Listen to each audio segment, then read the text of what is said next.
Hey, his name is Boyd. We're talking about trade nodes now.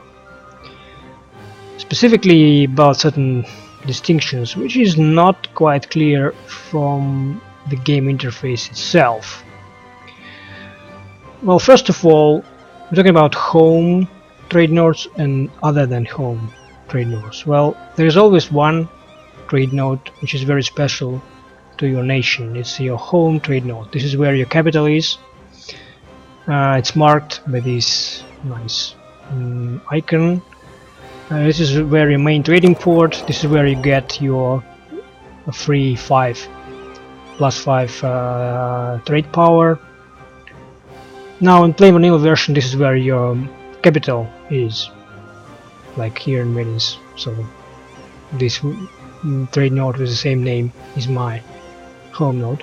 But if you have expansions, you can move your main trading port elsewhere, so you can effectively change where your home trade node is. So why home trade node is so important? It is where you collect your trade most of the time, where you convert it into income. It happens automatically. You don't need a merchant to do that. Like, look, Venice doesn't have a merchant but still collecting. Same goes for Milan, Mantua, Urbino. So these countries have Venice as their home trade node and thus collecting there without using a merchant. You can collect in other nodes, but first of all you will need a merchant there. Like, I have a merchant in Wien, Venice have a merchant in Wien, and yes, I can collect from Wien as well, but I will get a significant penalty. Half of my trade power will be lost. So like when I have 100% trade power plus somebody fires, half of these, in this case is 55.7%, is taken away from me. So yeah, I'm having like half of my trade power here. If I switch back to transfer, this penalty will disappear, because it's applied only if I'm trying to collect anywhere but in my home node. So it's kind of incentive to collect in your to not collect anywhere else, and also there's another incentive to collect in your home node, which is those bonuses which you can read here. Transfer from the 3 other trade nodes I mentioned. Wherever your merchant is not collecting but steering, well, your merchant can do only one of the two. It can either transfer trade power or collect. So if your merchant is collecting, he gets this penalty, but if he is transferring, then in home node you'll get additional 10% trade power. So it's kind of additional incentives to collect in your home node and transfer power in all other transfer value in all the other trade nodes.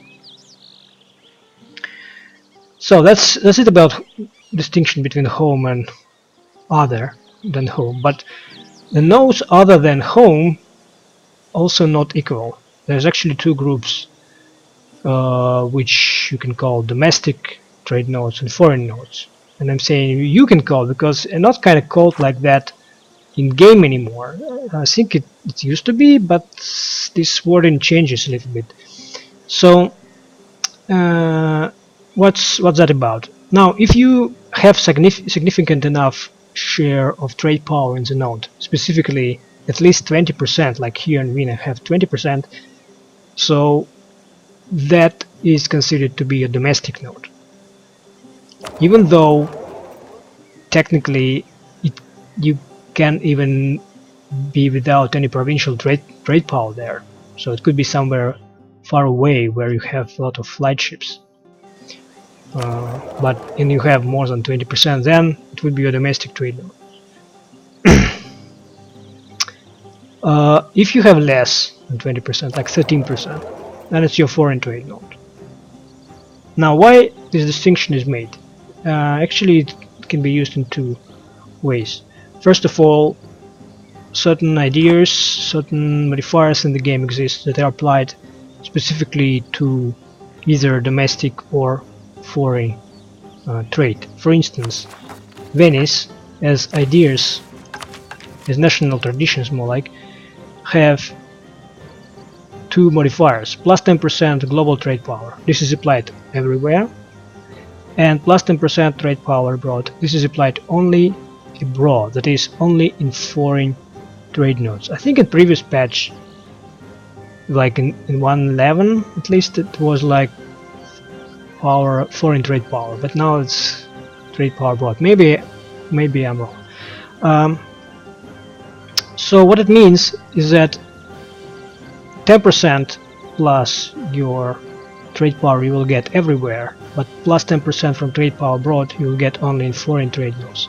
So here, as it is foreign trade node, you can see that Venice gets Venetian traditions twice, and this is not some kind of glitch. This is just means that first one is from global trade power and the second one is from trade power abroad modifier. And here, since it's domestic node, you can see that Venetian traditions plus 10 is written only once, because this is like only global, no trade power abroad is applied. So this is a difference. And another difference is overextension. If you have overextension, like I have here 24% overextension, then overextension is applied as penalty in foreign trade nodes. You can see overextension minus 24, last line here in 2.2, but not in your domestic node. Here you will not get any penalty from overextension at all. That's important if you are expanding and much of your income comes from trade. You should understand that. Well, this allows you to expand. Otherwise, every time you get some territories, you will be significantly cut off from your income. So this is kind of a good design here.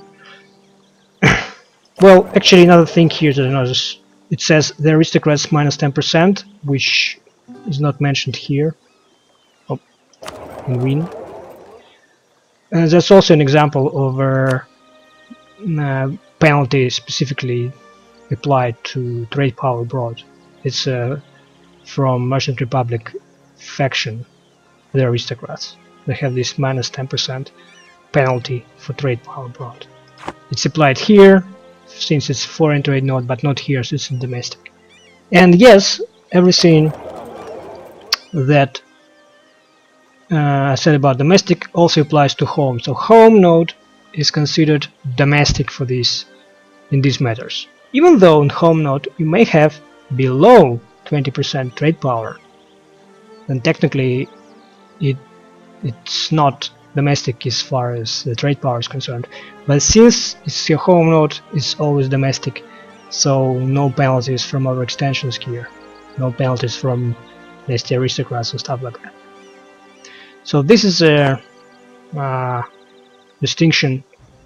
This is about 3 kinds of trade nodes that are in the game. I hope it's helpful because this is not immediately evident, I should say. Well, thanks for watching.